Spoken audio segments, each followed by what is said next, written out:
Ipinaabot daw ng negosyo ang rurok ng mag-franchise ang sikat na vlogger na si Kong TV.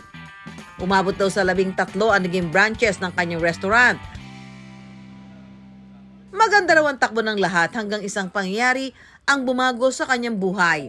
Galing akong nakikipag-meeting ako sa franchise. Tapos pag uwi ko dun sa main branch, hinuli na ako dahil nagkaroon ako ng warrant.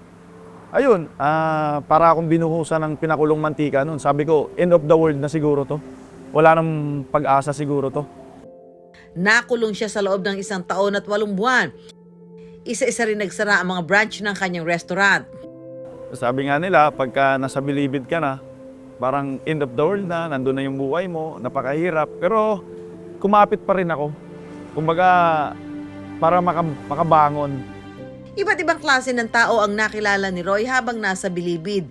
Dito nabuo ang pangako niya na bigyan ng pangalawang pagkakataon ang mga kagaya niya. Sa loob pa lang kasi pinaplano na namin to. Na gusto ko, pag nakalaya ako, bibigyan ko ng second chance yung mga tao.